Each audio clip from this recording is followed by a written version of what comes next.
Selamat pagi dan salam sejahtera untuk kita semua. Yang terhormat Ibu Mitasari, Esos MAP selaku dosen pengampu pada mata kuliah ini. Perkenalkan, saya Benyamin dengan NIM 2411029876 dari kelas 4A. Pada video kali ini saya akan mempresentasikan tugas mengenai pengaruh kepemimpinan terhadap kinerja karyawan. Lanjut ke agenda presentasinya. Yang pertama pendahuluan dan latar belakang, yang kedua konsep kepemimpinan, yang ketiga gaya-gaya kepemimpinan, yang keempat faktor perantara, yang kelima pengaruh terhadap kinerja, dan yang terakhir implikasi dan kesimpulan. Langsung saja masuk pada bagian pendahuluan dan latar belakang. Nah, di sini mengapa kepemimpinan itu penting? Bisa kita lihat pada fakta kunci di sini. Karyawan dengan pemimpin yang efektif menunjukkan produktivitas hingga 40% lebih tinggi dibanding yang dipimpin dengan gaya yang tidak tepat.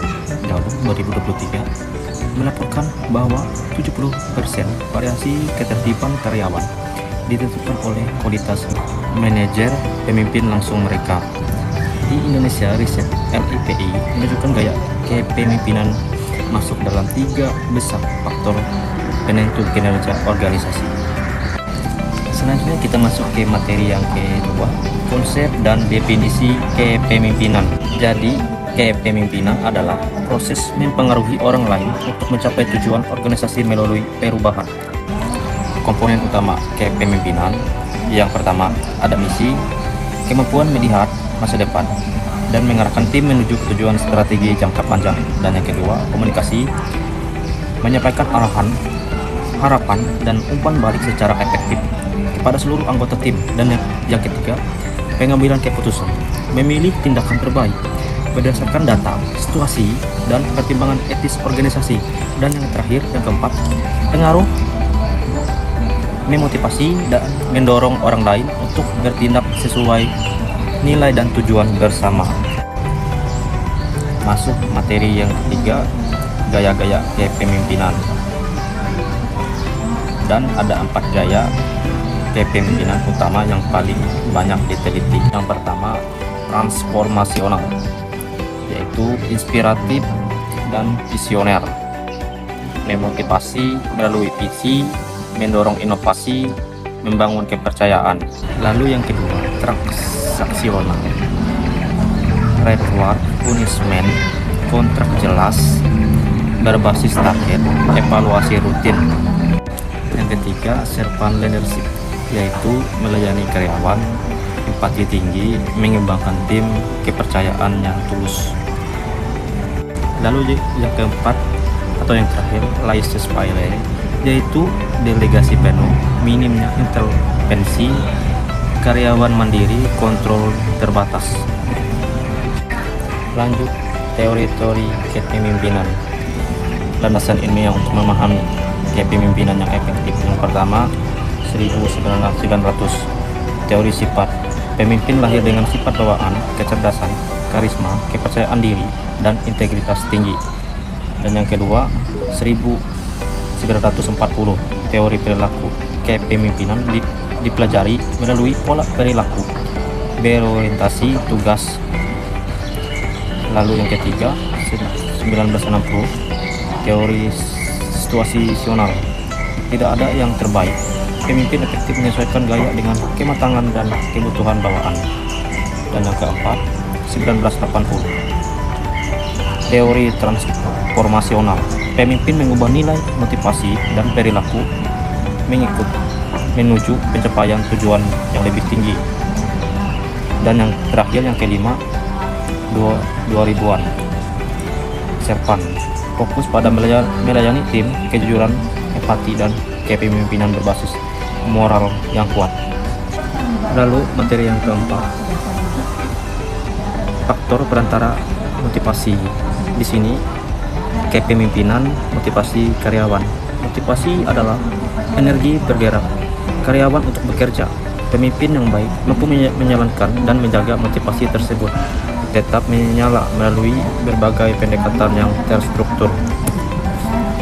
Motivasi intrinsik, yaitu memberikan pekerjaan yang bermakna mendorong pertumbuhan pribadi, memberikan otonomi dan kepercayaan, dan yang terakhir mengakui pencapaian individu.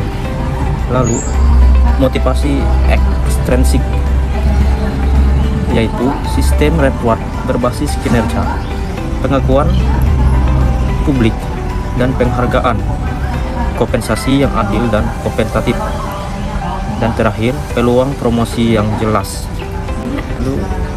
Lalu di sini hierarki kebutuhan Maslow.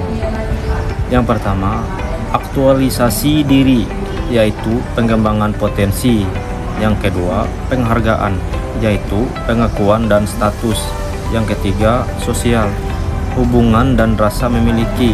Yang keempat, rasa aman, yaitu stabilitas pekerjaan. Lalu yang kelima, yang terakhir, fisiologis, yaitu gaji dan kondisi kerja. Lanjut pada bagian faktor pelantara kepuasan kerja, yaitu kepuasan kerja sebagai jembatan. Kepuasan kerja adalah perasaan positif karyawan terhadap pekerjaannya secara langsung mempengaruhi motivasi dan kinerja mereka. Di sini teori dua faktor Herbeck. Yang pertama, faktor motivator, yaitu menyebabkan kepuasan kerja seperti pencapaian dan prestasi, pengakuan pemimpin, tanggung jawab yang diberikan, peluang kemajuan karir, pekerjaan yang menentang. Lalu faktor kedua, yaitu faktor higini, mencegah ketidakpuasan kerja, seperti gaji dan tunjangan yang tidak adil, hubungan kerja yang harmonis, kondisi lingkungan kerja, kebijakan organisasi yang jelas, keamanan dan stabilitas kerja. Sekarang lanjut materi pada bagian komitmen, organisasi dan komunikasi. Komitmen organisasi adalah tingkat keterlibatan emosional, identifikasi, dan keterlibatan karyawan terhadap organisasinya. Ada 3 komitmen organisasi, yaitu yang pertama, komitmen afektif, yaitu karyawan ingin tetap karena merasa memiliki dan mencintai organisasi. Yang kedua, komitmen normatif, yaitu karyawan merasa wajib bertahan nilai dan rasa tanggung jawab. Lalu yang ketiga, yang terakhir, komitmen kontinuan, yaitu karyawan perlu bertahan karena mempertimbangkan biaya jika keluar. Pada komunikasi kepemimpinan, komunikasi efektif adalah tulang punggung kepemimpinan yang menggerakkan karyawannya. Yang pertama, arahan yang jelas, yaitu menyampaikan ekspektasi, tugas, dan prioritas dengan bahasa yang mudah dipahami. 2. Umpan balik konstruktif, yaitu memberikan masukan tepat waktu yang membantu karyawan berkembang dan belajar. Yang ketiga, komunikasi dua arah, yaitu mendengarkan aktif, menerima masukan, menciptakan ruang dialog yang aman. Dan yang keempat, yang terakhir, transparansi informasi, yaitu berbagai informasi organisasi secara terbuka untuk membangun kepercayaan tim. Lanjut, pengaruh terhadap kinerja karyawan. Di sini ada 6 dimensi kinerja yang dipengaruhi kepemimpinan. Yang pertama, produktivitas, yaitu pemimpin transformasional meningkatkan output karyawan hingga 35% melalui isi yang memotivasi dan lingkungan kerja yang kondusif. 2.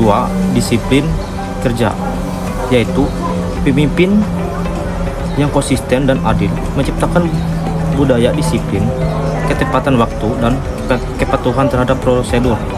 Ketiga, kreativitas dan inovasi, yaitu pemimpin yang memberikan otonomi dan psikologikal seperti mendorongkan karyawan berani berinovasi tanpa takut gagal. Yang keempat, kualitas dan pekerjaan, yaitu umpan balik konstruktif dari pemimpin meningkatkan standar kualitas dan ketelitian dalam melaksanakan tugas. Yang kelima, ketercapaian target, yaitu pemimpin yang menetapkan target SMART dan mendampingi tim meningkatkan tingkat pencapaian target hingga 28%. Lalu yang terakhir, pengembangan diri. Pemimpin mentor mendorong karyawan aktif belajar, mengambil pelatihan dan meningkatkan kompetisi secara berkelanjutan. Terus di sini bukti empiris dan hasil penelitian. Nah, temuan kunci penelitian 2004, kepemimpinan berkorelasi 0,52 dengan kinerja unit. 2006, transformasional OCB karyawan hingga 45%. Lalu 2009, authentic leadership kesejahteraan psikologis karyawan. Tahun 2020, leader member berkontribusi 28% pada kinerja. Lanjut, kerangka konseptual. Di sini model pengaruh kepemimpinan terhadap kinerja. Kepemimpinan yaitu gaya transformasional, gaya transisional, servant leadership, laissez-faire, dan untuk faktor perantara yaitu motivasi kerja, kepuasan kerja, komitmen organisasi, komunikasi yang efektif. Lalu kinerja yaitu produktivitas, kreativitas dan inovasi, kualitas kerja, ketercapaian target. Selanjutnya, tantangan kepemimpinan di era modern. Nah, kepemimpinan masa kini menghadapi tantangan yang semakin kompleks. Yang pertama, kepemimpinan virtual hybrid, yaitu mengelola tim yang tersebut secara geografis, mempertahankan keterlibatan dan produktivitas tatap muka yang langsung. Dua, keberagaman generasi, yaitu mengelola baby boomer, Gen X, milenial, dan Gen Z, mekspresinya nilai dan gaya kerja yang berbeda. Tiga, transformasi digital, yaitu memimpin dalam era otomasi dan AI, memastikan karyawan beradaptasi dengan mengembangkan kompetensi digital. Yang keempat, perubahan yang cepat, yaitu menuntut kepemimpinan adaptif dan pengambilan keputusan yang cepat. Lalu yang kelima, kesehatan mental dan karyawan. Pemimpin dituntut peduli terhadap well-being mental karyawan sebagai faktor kunci kinerja dan retensi. Lalu yang terakhir, yang keenam, berkelanjutan dan etika, yaitu tekanan untuk memimpin dengan prinsip ESG, integritas dan tanggung jawab sosial dan makin tinggi. Lanjut, implikasi dan rekomendasi praktis. Nah, apa yang harus dilakukan organisasi? Untuk organisasi ada 5. Yang pertama, investasi dalam program pelatihan dan pengembangan kepemimpinan secara rutin dan struktur. Yang kedua, bangun budaya organisasi yang mendukung kepemimpinan efektif dan iklim psikologis yang aman. Yang ketiga, implikasikan sistem evaluasi 360 derajat untuk mengukur efektivitas pemimpin dari berbagai perspektif. Dan yang keempat, ciptakan jalur suksesi kepemimpinan yang jelas dan transparan di seluruh level organisasi. Dan yang kelima, yang terakhir, dorong program mentoring antara pemimpin senior dan karyawan potensi berbakat. Untuk pemimpin, yang pertama, kembangkan kecerdasan emosional (EQ) sebagai fondasi kepemimpinan yang efektif dan empatik. Yang kedua, terapkan pendekatan situasional, sesuaikan kepemimpinan dengan kebutuhan dan kematangan tim. Yang ketiga, prioritaskan komunikasi terbuka, transparansi dan aktif mendengarkan masukan dari karyawan. Dan yang keempat, memberikan pengakuan dan apresiasi tepat waktu untuk mempertahankan motivasi tim yang tinggi. Dan yang kelima, jadilah role model dalam integritas, etos kerja dan komitmen terhadap nilai organisasi. Jadi, kesimpulan yang telah kita pelajari, yang pertama, kepemimpinan adalah faktor kunci yang menemukan kinerja karyawan, bukan hanya satu dari sekian banyak faktor, tetapi penentu utama. Yang kedua, pengaruh pekerja melalui faktor perantara, motivasi, kepuasan kerja, komitmen organisasi dan komunikasi yang efektif. Dan yang ketiga, kepemimpinan transformasi dan servant leadership memberikan dampak terbesar pada kinerja yang jangka panjang. Dan keempat, yang terakhir, pemimpin yang efektif tidak statis. Mereka harus belajar, beradaptasi, menyesuaikan kedekatan dengan konteks yang berubah. Jadi pemimpin yang baik membawa orang ke tempat yang mereka inginkan tuju. Pemimpin yang luar biasa membawa orang ke tempat yang belum pernah mereka bayangkan. Jadi sekian materi dari saya ucapkan terima kasih.